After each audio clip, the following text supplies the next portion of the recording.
নমস্কার বন্ধুরা, মল্লি ঝিলি কিচেনে আপনাদের স্বাগত। আজ আমি আলু ও ছোলার রেসিপি করব। প্রথমে আমি গ্যাসের মধ্যে একটি কড়াই চাপিয়ে নিয়েছি। তারপর সর্ষের তেল দিয়ে দেব। সর্ষের তেল গরম হয়ে এলে কুচানো পেঁয়াজ কাটা দিয়ে দেব এবং কাঁচা লঙ্কা 4খানা দিয়ে দেব, আর দিয়ে দেব সামান্য লবণ, দিয়ে ভালোভাবে ভেজে নেব। লালচে হয়ে এলে আদা রসুন বাটা ও হলুদ গুঁড়ো, জিরে গুঁড়ো, ধনে গুঁড়ো এগুলো সব দিয়ে ভালোভাবে নাড়াচাড়া করে ভেজে নেব।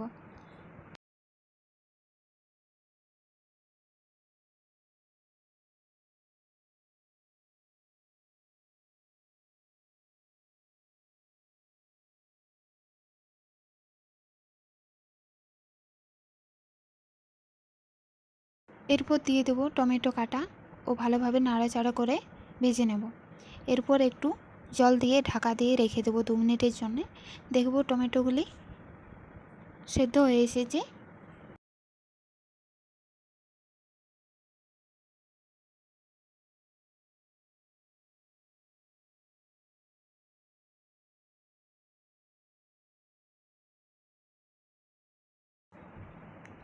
এরপর দিয়ে দেব সেদ্ধ করে রাখা আলু, দিয়ে ভালোভাবে নাড়াচাড়া করে ভেজে নেব।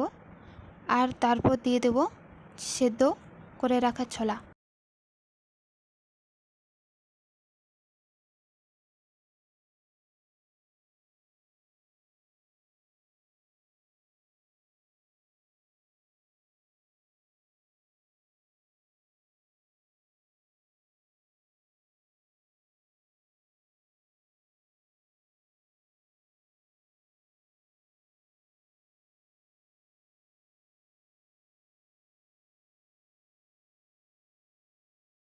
এরপর সবগুলি ভালোভাবে মিশিয়ে নেব নাড়াচাড়া করে।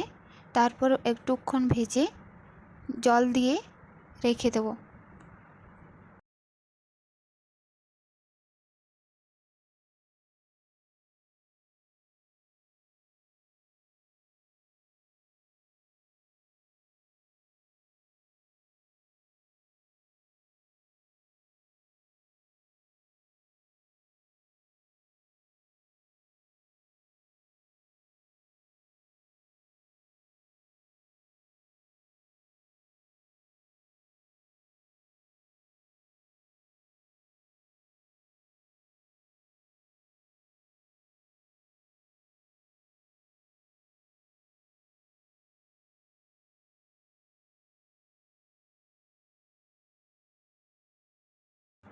পাঁচ মিনিট পর দেখব জলটা অনেক কমে এসেছে।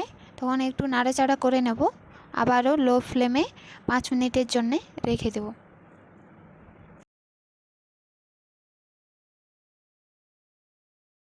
আমার রান্নাটি প্রায় হয়ে এসেছে। এরপর গ্যাস বন্ধ করে দেব।